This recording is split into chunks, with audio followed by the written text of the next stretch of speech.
Exercise 2.8 question number 3 part 1।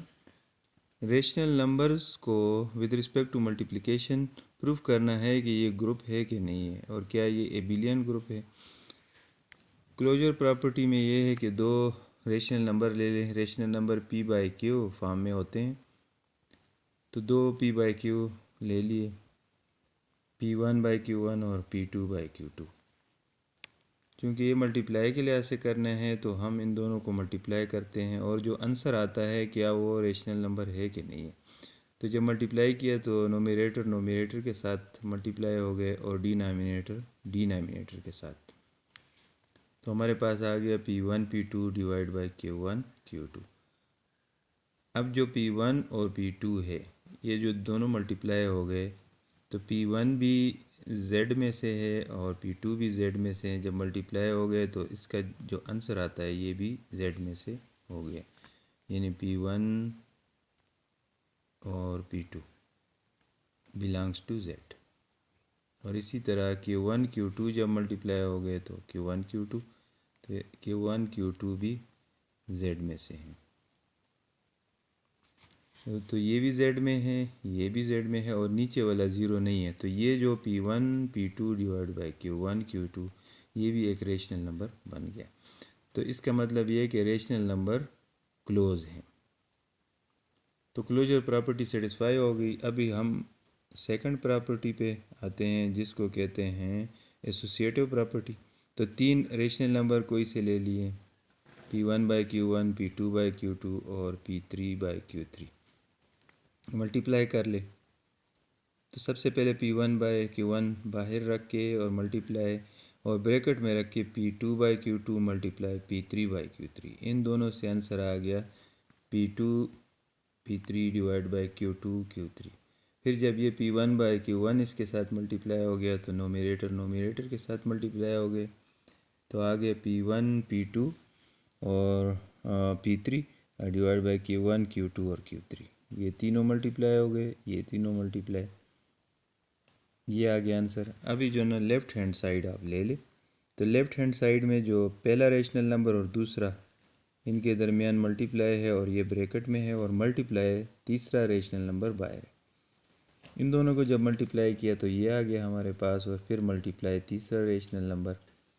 तो हमारे पास ये एंड पे नोमिनेटर जब नोमिनेटर के साथ मल्टीप्लाई हो गया और डिनोमिनेटर के साथ, तो ये हमारे पास आ गया।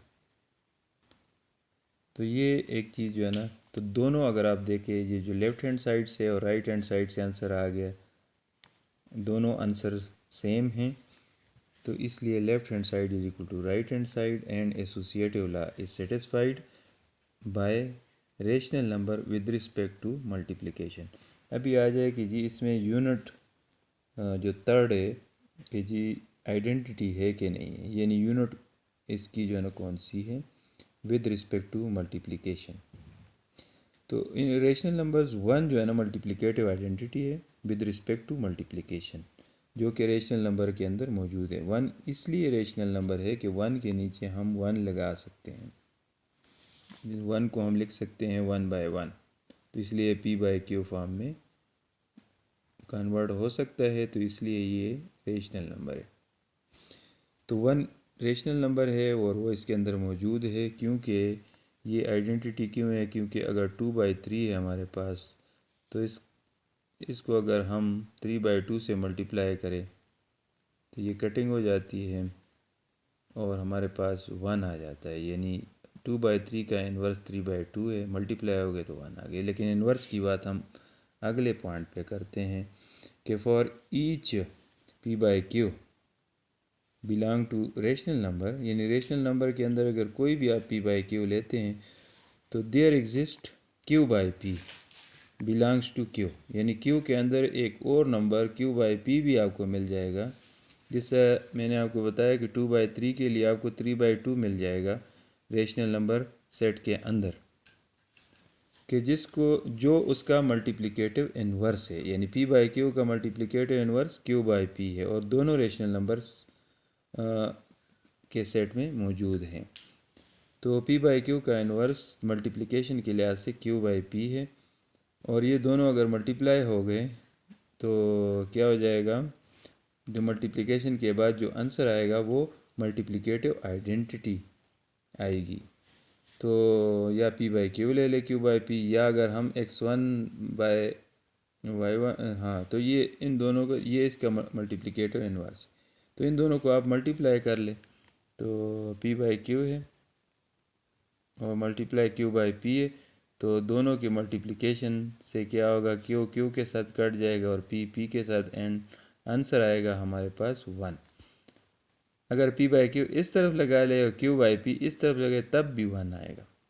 ठीक है, अब नेक्स्ट जो है ना, यहाँ तक तो ये ग्रुप हो गया, कंप्लीट हो गया कि ये ग्रुप है विद रिस्पेक्ट टू मल्टीप्लिकेशन। कौन सी चीज़, ये सेट क्यू जो है ना, ये मल्टीप्लिकेशन के लिहाज से ग्रुप के डिफिनीशन को पूरा कर रहा है। अब हम आ जाते हैं कम्यूटेटिव प्रॉपर्टी, जो फिफ्थ प्रॉपर्टी है कम्यूटेटिव प्रॉपर्टी। इसमें हम एक रेशनल नंबर ले लेते हैं x1 बाय y1 और दूसरा रेशनल नंबर लेते हैं q2 bye x2 bye q2। ये दोनों रेशनल नंबर है, यानी बिलोंग्स टू q है।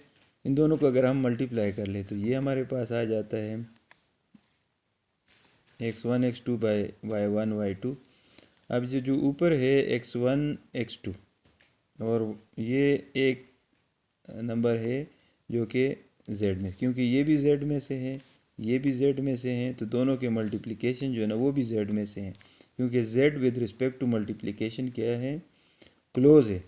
तो दो z के नंबर्स यानी इंटीजर्स अगर मल्टीप्लाई हो जाए तो जो नंबर, जो मल्टीप्लिकेशन के बाद जो आंसर आता है वो भी z में होता है। इसी तरह y1 y2 दोनों जो है ना z के एलिमेंट है, तो मल्टीप्लाई हो के ये भी z के का एलिमेंट आ जाता है। तो ये भी z में से, ये भी z में से हैं। और नीचे जो है ना ये जो डिनोमिनेटर है ये ज़ीरो नहीं है, क्योंकि ये भी ज़ीरो नहीं है, ये भी नहीं है, तो मल्टीप्लिकेशन के बाद जो आंसर आता है वो भी ज़ीरो नहीं होगा।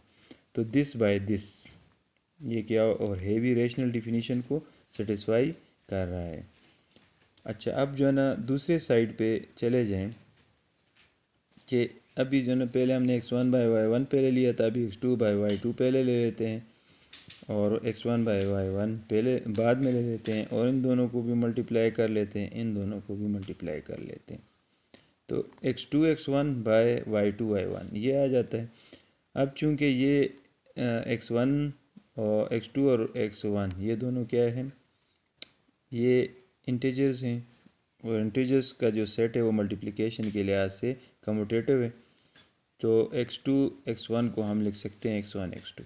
इसी तरह y2 y1 नीचे से, नीचे के मल्टीप्लिकेशन से आ जाता है y2 y1, तो ये भी उलट सकता है क्योंकि ये जो है ना z जो है वो मल्टीप्लिकेशन के लिहाज से क्या है, कम्यूटेटिव है।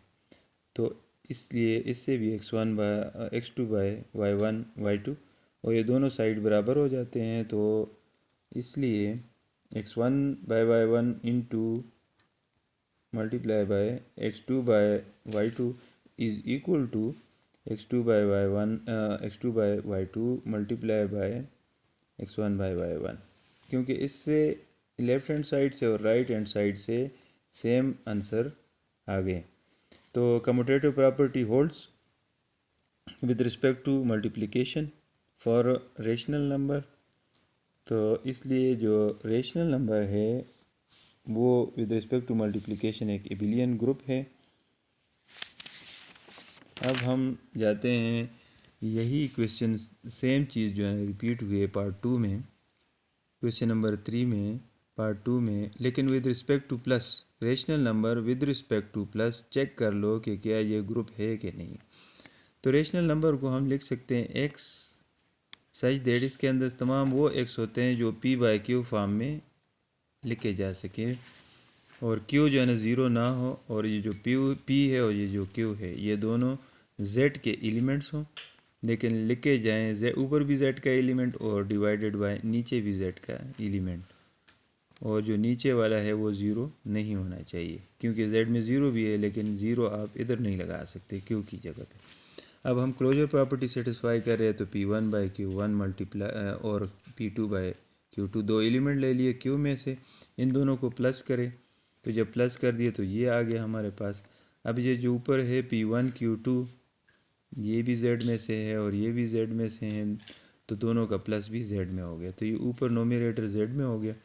डिनोमिनेटर Q1 और Q2 दोनों Z में है, तो मल्टीप्लिकेशन भी Z में है, तो नीचे डिनोमिनेटर भी Z में हो गया। तो ऊपर भी Z में हो गया, नीचे भी Z में हो गया, तो और डिवाइड भी बीच में है, तो और नीचे वाला ज़ीरो भी नहीं है, तो ये एक रेशनल नंबर आ गया हमारे पास। तो इसलिए ये जब रेशनल नंबर हो गए, दो रेशनल का प्लस भी रेशनल नंबर हो गया, तो Q with respect to plus जो है ना क्या है, with respect to plus is closed. अब आ जाए जी एसोसिएटिव प्रॉपर्टी के लिए। तो P1/Q1, P2/Q2, P3/Q3 हमने रेशनल नंबर में से 3 एलिमेंट्स ले लिए। तो पहले एक एलिमेंट को छोड़ दिया और प्लस बाकी दो का प्लस जो है ब्रैकेट में रख दिया।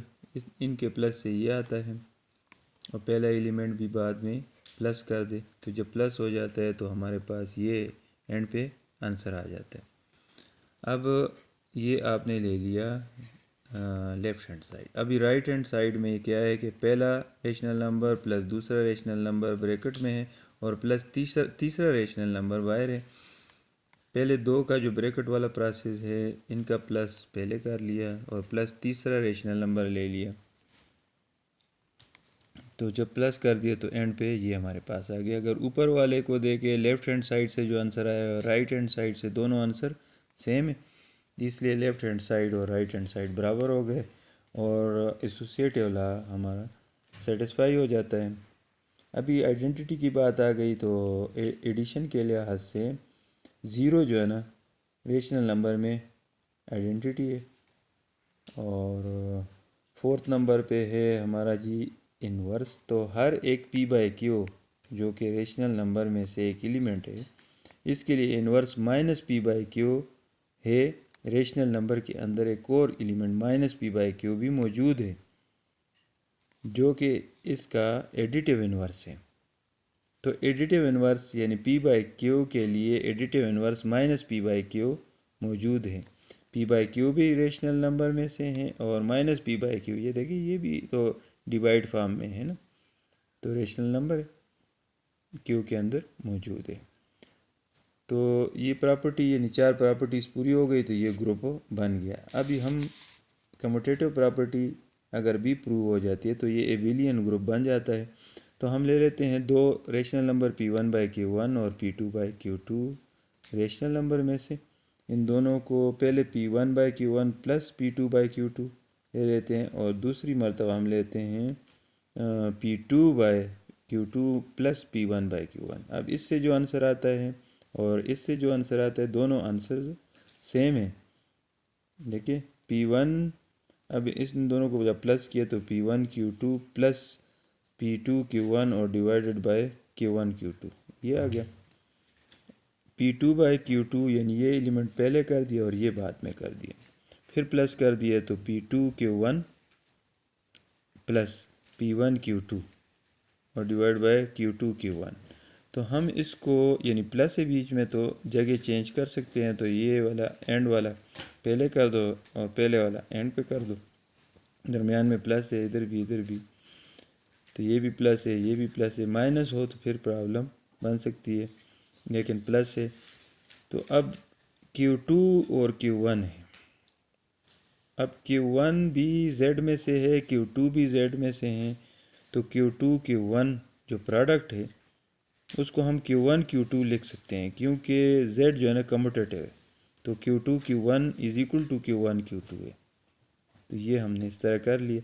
अब अगर जो इससे आंसर आया हुआ है लेफ़्ट हैंड साइड से वो देखे और ये देखे जो राइट हैंड साइड से आंसर आया हुआ है दोनों सेम है, तो इसलिए left hand side is equal to right hand side और कम्यूटेटिव प्रॉपर्टी जो है ना हम प्रूव हो गई है।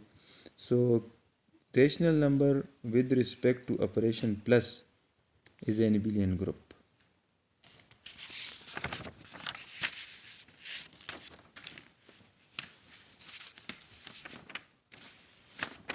अब हम थर्ड पार्ट पे जाते हैं।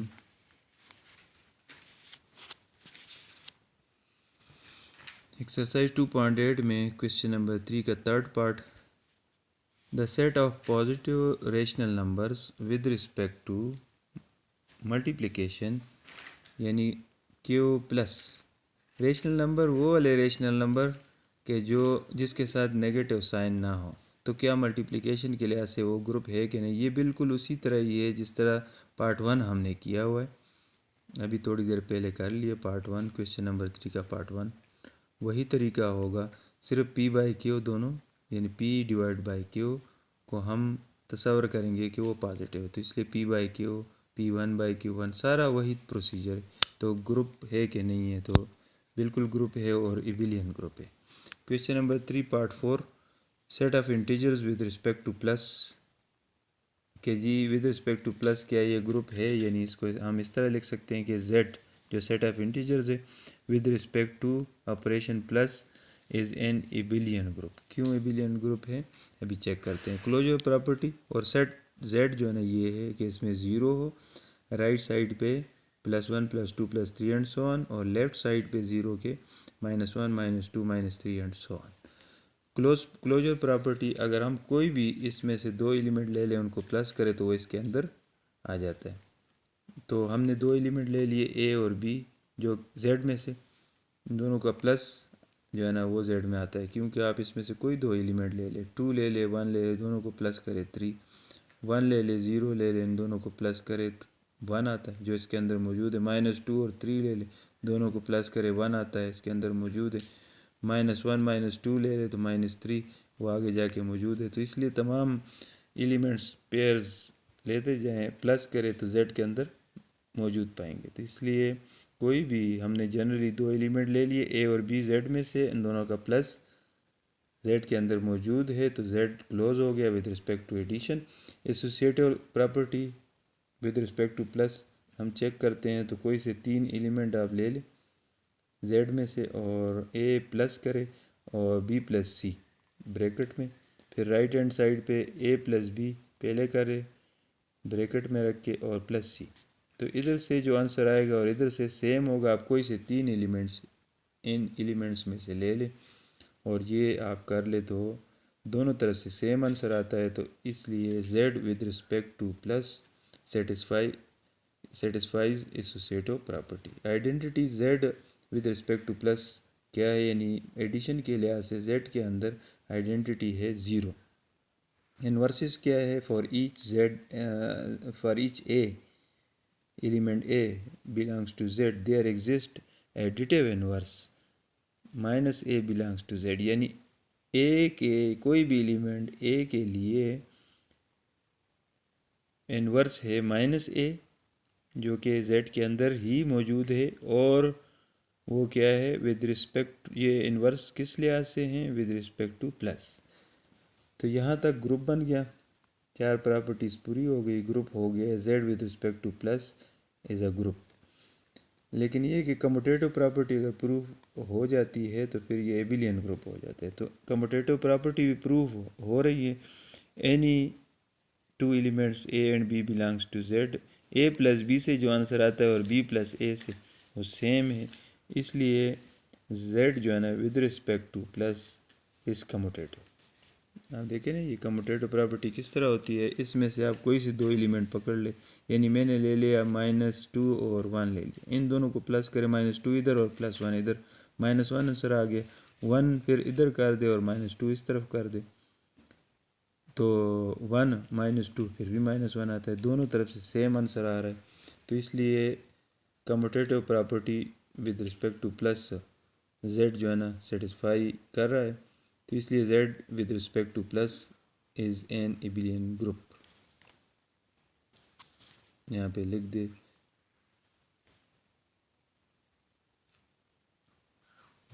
z with respect to plus is an abelian group.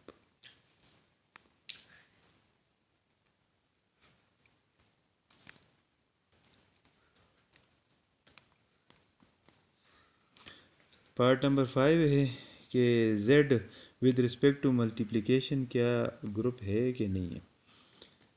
तो z with respect to multiplication close तो है,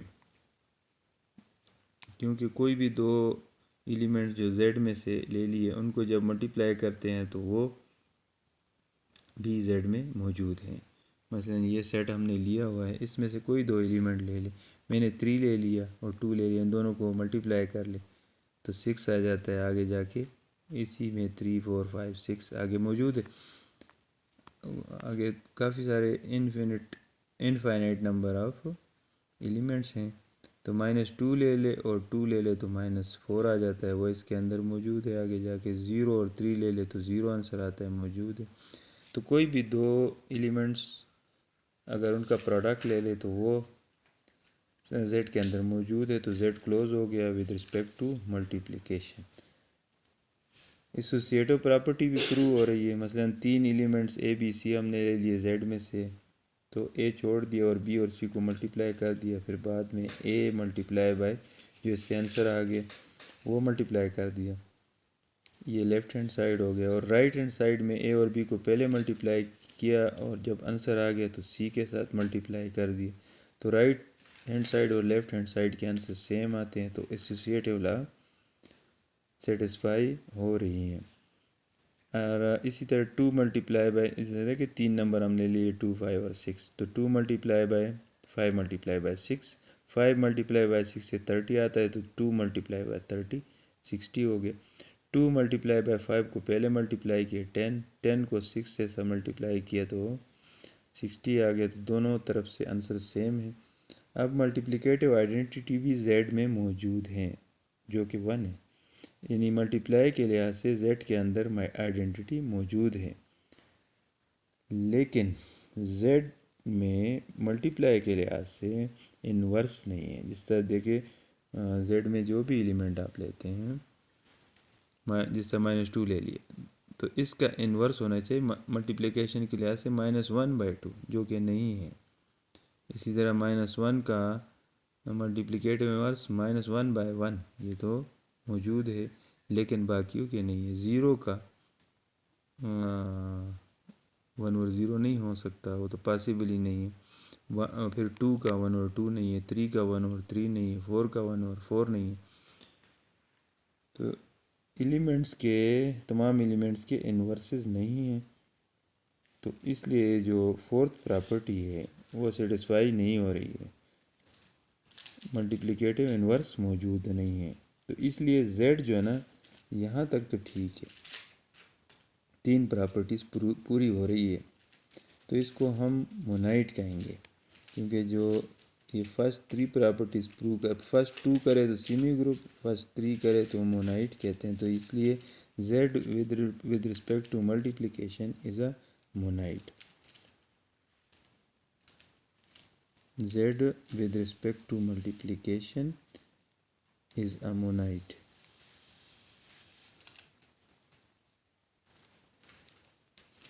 Thank you.